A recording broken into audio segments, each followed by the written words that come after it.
Tortuga de Valerio Evangelisti. Bam! Ça, c'est le mec qui fait retourner Johnny Depp dans sa pampa et à Disney. Parce que les pirates, c'est absolument pas ce que t'imagines. Ils ont pas du col sous les yeux. Ils ont pas un petit bandana. C'est juste des gros dégueulasses. Et ça, c'est en suivant Rogerio que tu vas le savoir. À la base, il aurait jamais dû foutre les pieds sur un bateau. Il se retrouve dans la marine marchande. Quand son bateau se fait braquer, il a deux solutions. Soit crever, éventrer et jeter au requin, soit s'engager auprès des pirates. C'est comme ça qu'il va devenir maître d'équipage, qu'il va découvrir un monde, le monde le plus hardcore que t'as jamais vu, le monde que t'arrives même pas à imaginer. Toi, tu crois que, en fait, c'est des sortes de cow-boys des mers, les pirates. Mais en fait, pas du tout. C'était des pourritures. C'était un enfer sur Terre. En même temps, t'imagines, tu vis à plus de 100 sur un bateau. Ton taf, c'est d'aller étriper, exterminer les gens. À l'époque, en plus, on pensait que la Terre était plate. Donc quand même, tu pensais que t'allais crever à n'importe quel moment. Et c'est ça qui est cool, de suivre ce personnage principal qui est jésuite, qui a pas envie d'être là. Et petit à petit, là, on y prend goût à la puissance, à la force, à trucider les autres, à prendre ce qu'on veut quand on a envie de le prendre.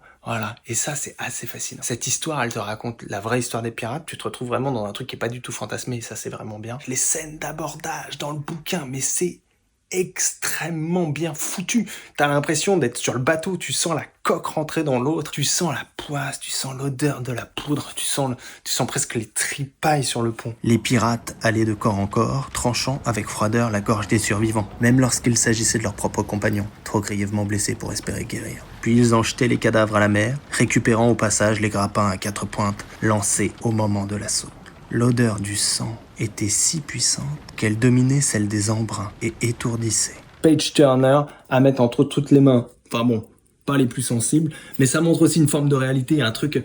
Faut qu'on arrête de fantasmer la piraterie, les cow-boys, les trucs comme ça. Le mec qui écrit ça, il a bossé le sujet, il est historien, sociologue, et en fait, ce qu'il vous raconte, c'est vrai. C'est pas du tout une sorte de mythe. Tu vas apprendre aussi ce qu'on fait à un mousse, enfin surtout à quoi ça sert un mousse. C'est pas du tout un petit garçon là que tu balances, qui tire des cordages comme t'imagines. Tortuga.